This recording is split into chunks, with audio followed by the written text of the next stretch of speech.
First thing I'm going to do to create these beautiful mountains is to build a nice, solid foundation. From there, I'm going to start building up around the edges. But actually first, even before that, I'm going to add a little marker just so I know where the point of interest is, because in this mountain range, I'm going to have some very specific structures that we will get to later. For now, I'm just going to go building around the edges of the mountains just to get a nice solid barrier between off at the edge of the map into the void and the main part of the island.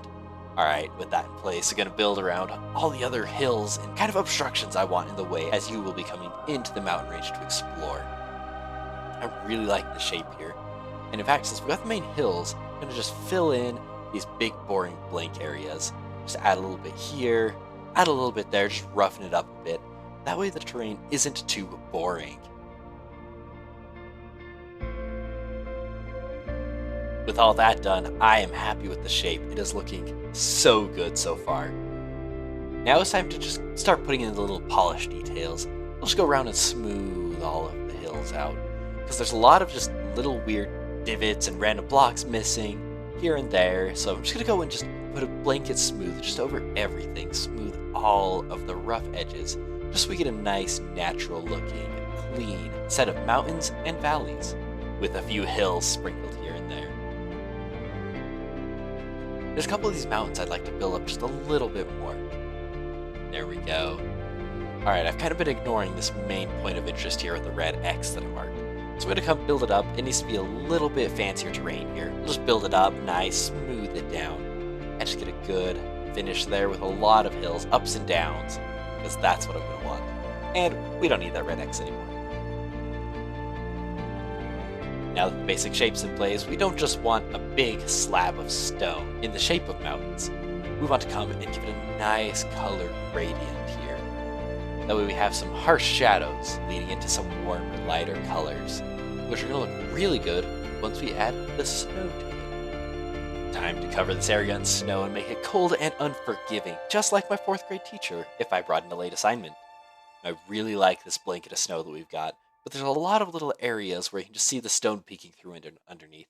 So we're just going to go through and smooth that out, turn it all back into full snow blocks. That way we get nice, clean areas of snow. About 30 minutes later, I thought I was getting close to done filling in the snow. I was not. Another 30 minutes later, I thought I should surely be close. I was not. Time to go through and explore and see if there's any areas there's some areas I missed. Now, after a grueling battle of Minecraft snow and my sanity, I have the whole thing smoothed out and looking wonderful. So far, this initial snow coverage looks very good. However, I want to add just a little bit more. It's looking a little sparse. Going through each of these hills, I'm just imagining where's the sun, where are the low points, where are the high points, where would the snow naturally flow to?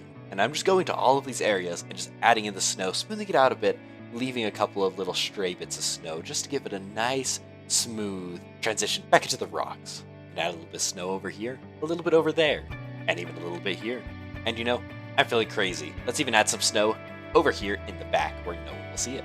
Now, as I'm finishing up this winter wonderland, I'm going to tell you about how unwonderful it will be. As my idea for this area is to have it be very mysterious and dark and pretty cold feeling, as there will be mysteries, danger, many battles, and potentially a lot of undead. Which is why I decided to name this mountain range the Frostgrave Mountains. With the snow all covered, these mountains are looking wonderful. I could not be happier. However, when I was doing the back, I realized I should probably smooth out this gradient from when I did the lighting. With that harsh contrast fixed, these mountains are complete for now. Stay tuned for a future video where I'm going to add various buildings and structures and just give the Frostgrave Mountains life and their story. But as for now, I could not be happier with how these turned out.